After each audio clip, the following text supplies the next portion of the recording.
Okay, so it's time for us to continue our coverage over the X-Men. Like I said in our last video, we're going to be covering some Wolverine comics the next couple of videos when it comes to the X-Men. And so today we'll cover another three-part story arc that takes place over in Wolverine issue number 69, 70, and 71. Now, with this three-part story arc, usually it's Wolverine and always like Jubilee, and occasionally different members of the X-Men also jump in the book. This time it is going to be Rogue, but also our three heroes are going to be in the Savage Land. Now, the first page, we're technically told that our heroes are in the Savage Land looking for somebody. Now, we're not really told who they are looking for. All really told is that apparently Charles Xavier had sent them in the Savage Land to find somebody to see if that person is actually alive. Now, in the first page, we also get the good old usual Jubilee complaining because she is the teenager in X-Men comics. She hates the idea of carrying around some heavy equipment, and you have Rogue say like, listen, we ain't got time for all your complaining. Let's come on and walk with us over here to this location. Now, for Wolverine, he tells Rogue and Jubilee to be on their guard because you have no idea what can happen to you in the Savage Land. And so that is when you have our heroes get attacked by, well, a T-Rex. Now, honestly, this is more just Marvel kind of giving us some action in this book right off the bat because really Wolverine and Rogue could easily handle this T-Rex, but we're kind of left to see our heroes somewhat struggle with this T-Rex up to the point where you have Wolverine being able to scare the T-Rex away. Now, right after that, you didn't have Wolverine go and grab his equipment. And the reason why, because with their equipment, they are able to put a force field around them to protect them from all the different dinosaurs in the Savage Land. Now, for our heroes, they didn't call in Charles Xavier. Now, for Charles Xavier, he does remind our heroes that they're only on this mission to collect information, to stake out the target. Do not try to confront the target at all. Now, we also get reminded that Rogue is still recovering from her recent injuries. You see, back in the Executioner's song,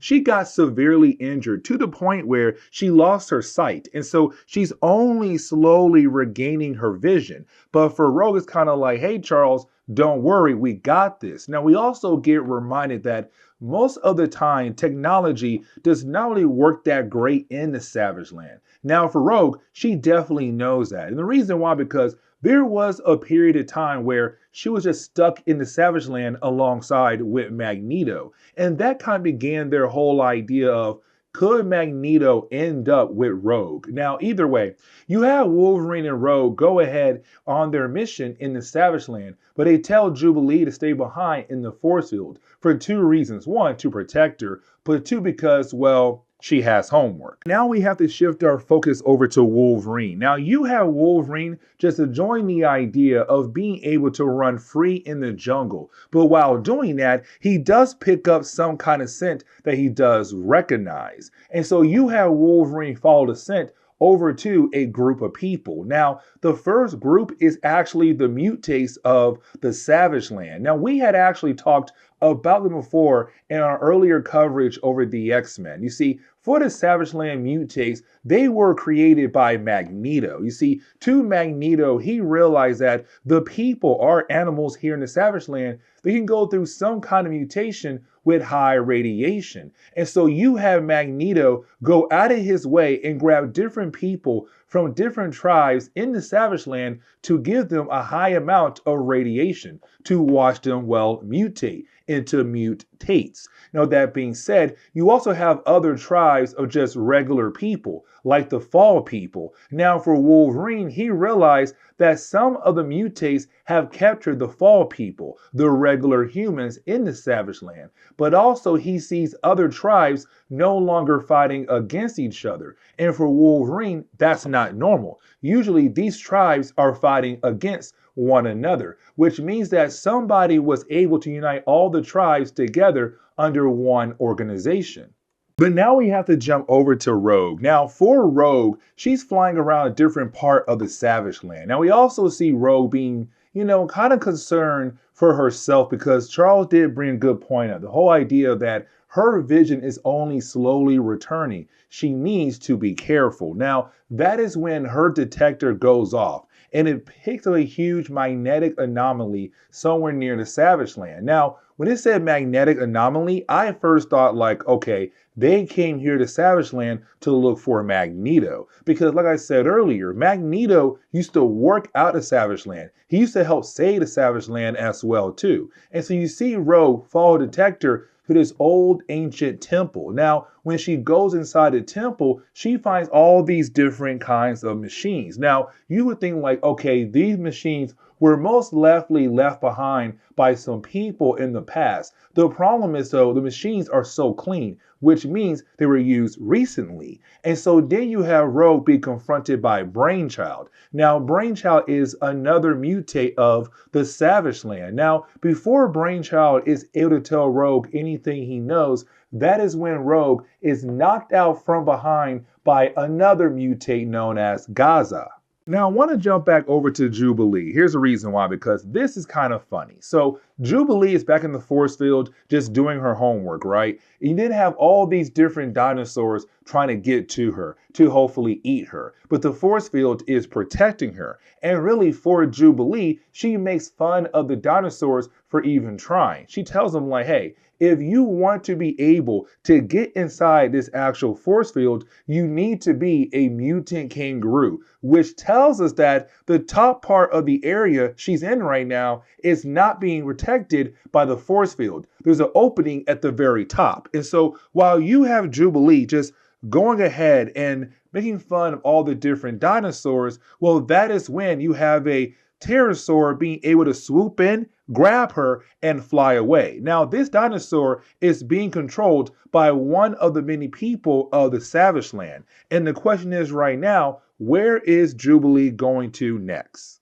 But getting back over to Wolverine, we see Wolverine just following that war party that he found earlier. But he also remembers what Charles told him, that this mission, you only need to collect information. Do not get involved in anything happening in the Savage Land. Well, unfortunately for Wolverine, he has to get involved. And the reason why, because, well, he overhears the war party talking about the idea of killing off some of the fall people that they have captured. And for Wolverine, he hates the idea of the fall people that he had worked with very close to in the past getting killed off. And so he has no choice but to go ahead and show that he's in the Savage Land and attack the war party and begin to, well, kill them off.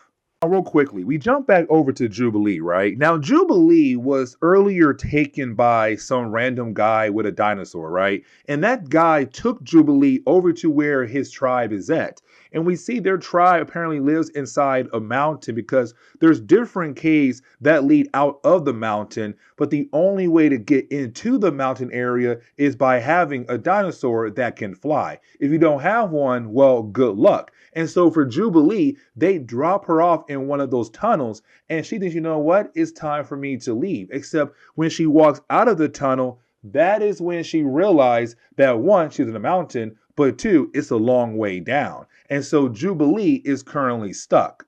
Now, earlier, we saw Rogue get kidnapped by Brainchild and also Gaza. So when Rogue wakes up, she realized that now she's chained to some kind of board. Now, for Rogue, she wants to break free, right? But unfortunately, she can't. Because you have Brainchild say, if you break free, my machine is going to turn you into, it will regress you back into a primitive state. Now, you also have Rogue wondering who is in charge of what's happening right now in the Savage Land, because usually for Brainchild, he's never in charge. The problem is that Brainchild is not really able to give out that information. Something was done to his mind to make sure he does not share that piece of information. But he does tell Rogue this, that his master actually lives. Now, getting back over to Wolverine, this is where we learn what's actually happening in the Savage Land, or really who's in charge for what is happening currently in the Savage Land. Because you have Wolverine still fighting against that war party and also some of the mutates of the Savage Land. But while doing that, he is then confronted by Sauron. Now, Sauron is a character that we have technically talked about before, especially when he was part of Toad's Brotherhood of Evil Mutants. But apparently Sauron had came back to the Savage Land and now trying to take it over. Now, I kind of want to have a quick conversation about, well, Carl Lycos, Sauron. Let me explain. You see, Carl Lycos first appeared in issue number 59. Now, as Sauron, he first appeared in issue number 60 when it came to X-Men comics in the early 1960s. Late 60s, going to 70s. Either way, when it comes to Carl Lycos, he's kind of like Bruce Banner. And let me explain, because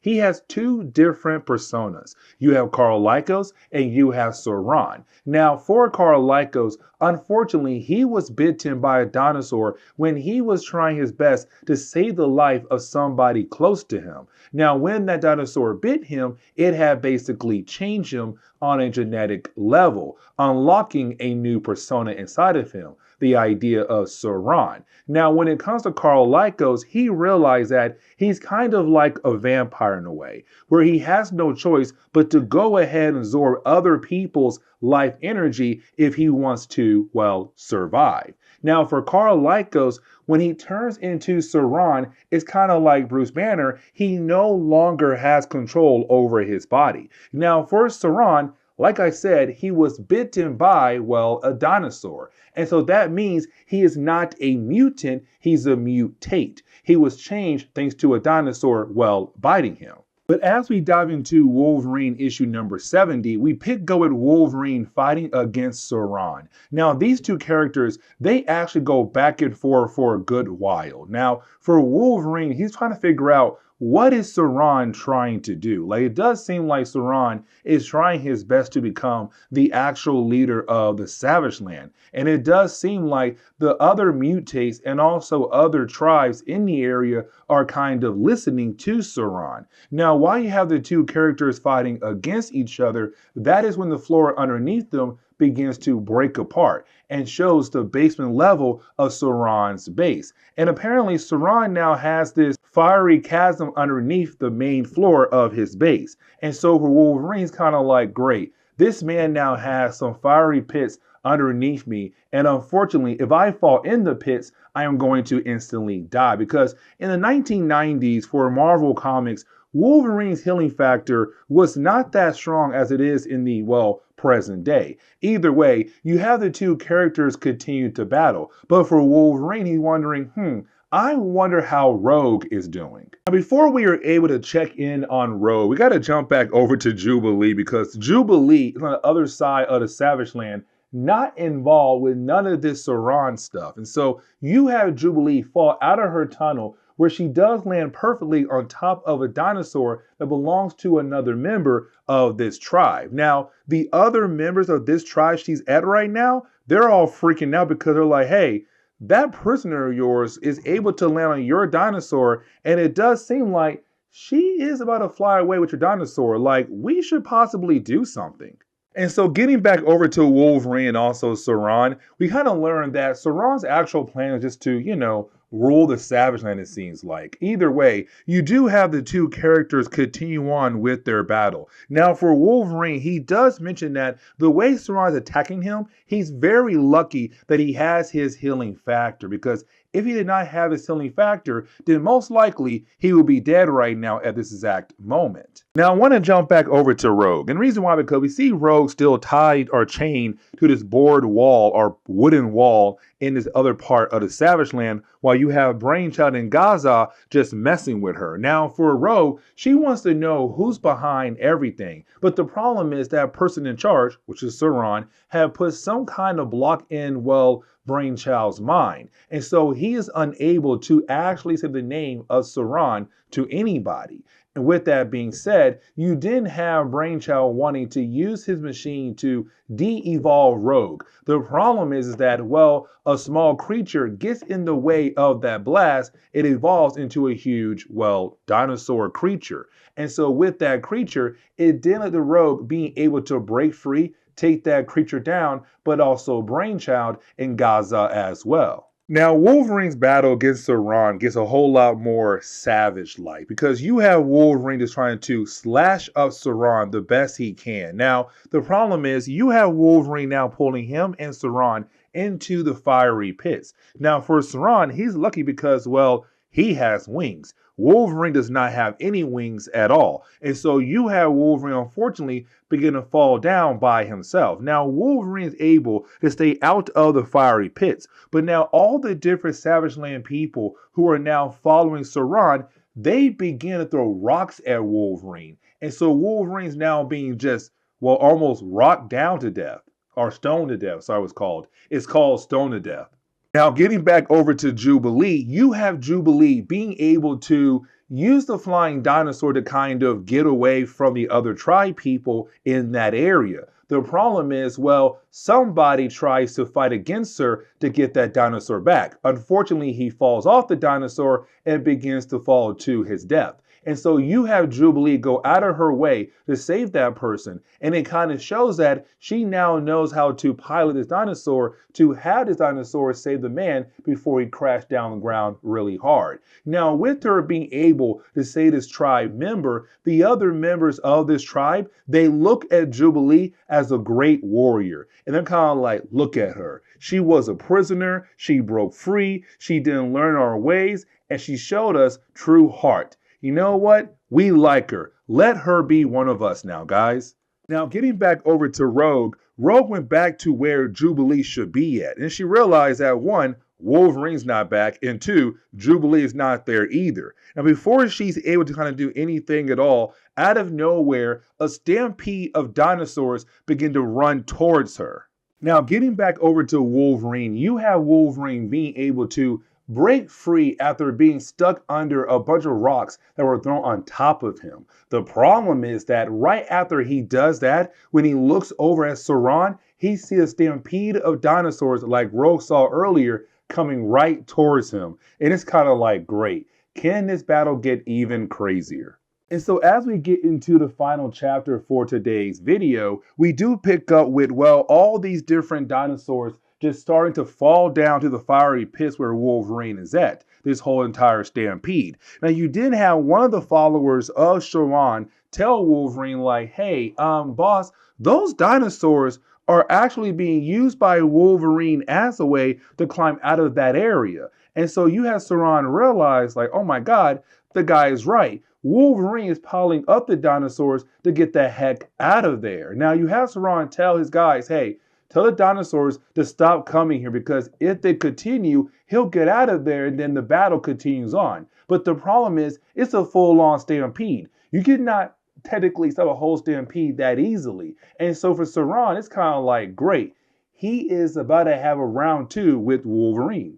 Now, for Rogue, she does follow the whole entire stampede of dinosaurs into the citadel that belongs to Sauron. And she hears Sauron talking to other people inside of there, where she overhears him talking about the other mutant. And of course, she knows they're talking about Wolverine. And so this leads into a battle where you have Rogue fighting against Sauron, while you have Wolverine still trying his best to get out of the chasm that Sauron put at the bottom level of his citadel. Now, for Rogue, at first, she does actually struggle fighting against Sauron. But let's not forget that Rogue does have, well, super strength. And so she gives one good punch right in the face of Sauron, sending him flying across the room, and that takes him down for the time being. And then by that time, you have Wolverine being able to kill off some more dinosaurs, but to also help him get out of that chasm. Now, once you have Wolverine and Rogue being able to reunite and then scare off the other members of Sauron's crew, they can now truly focus on Sauron. Now, for Rogue, she feels like there is a way to actually help out Sauron. But for Wolverine, he wants to go ahead and kill off Sauron. But then you have Rogue remind him that the X-Men don't work like that. The X-Men don't just kill that easily, which honestly, that's a lie because in the past, they have killed some people. Let's go back to the Mutant Massacre when Colossus had killed off a few members of the Marauders. Anyways, though, you did have Wolverine realize there might be a way to actually help him out. And so you have Wolverine knock out Sauron. Now, we see this kind of lead into a disagreement between Rogue, Wolverine, Sauron, and also Brainchild. Let me explain. You see, you have Rogue and Wolverine take Sauron over to Brainchild and where his machine is at. Now, let's not forget, his machine has the ability to de-evolve somebody. And so it's Wolverine and Rogue saying, use the machine on Sauron to turn him back into his human form. And hopefully he'll stay in his human form, but also will save the Savage Land from being used by him down the road ever again. But the problem is you have Sauron saying, hold up now, you guys claim that you're not killers. But if you go through this, you'll become killers because you're now trying to get rid of the Sauron persona by killing it off. Now for Brainchild, he's kind of down with this idea. He's all like, hey, hold up now. Listen, if you want to go ahead and get rid of him, let's go ahead and do that. But I'm telling you right now, he's lying to you. He's going to use his words as a way to trick your minds. But it's Sauron saying, look,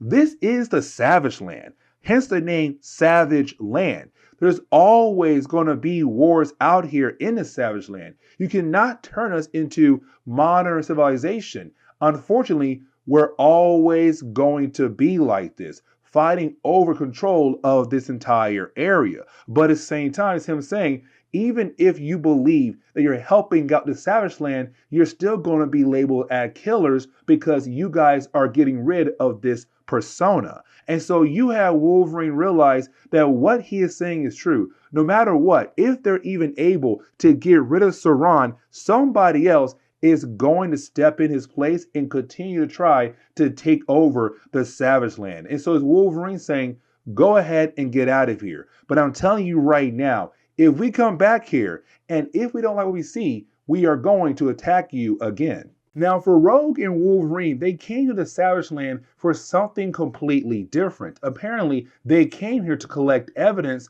on something else. And well, they find two huge fists sticking out of the ground. And that kind of tells Wolverine and Rogue that something big is coming very soon. Now you do have Bishop and Storm arrive on a Blackbird. And apparently because Rogue nor Wolverine have been checking in with Charles Xavier, he got very concerned and sent Storm and Bishop to go pick up Rogue and Wolverine. Now apparently they already got Jubilee on the way. And we do learn that apparently to Jubilee, for what she did earlier, that tribe tried to marry her off. But apparently they thought Jubilee was the guy. And so they try to give Jubilee over to another woman. Either way, you have Storm asking Wolverine, hey, with all the pieces of evidence you found earlier, what can you tell us and the rest of the X-Men? And you have Wolverine saying something big is happening very soon. And unfortunately, the X-Men are going to be in the middle of it. And this is where we are going to end today's comic book video. So please leave me a like down below and subscribe. But guys, see y'all next time. Later.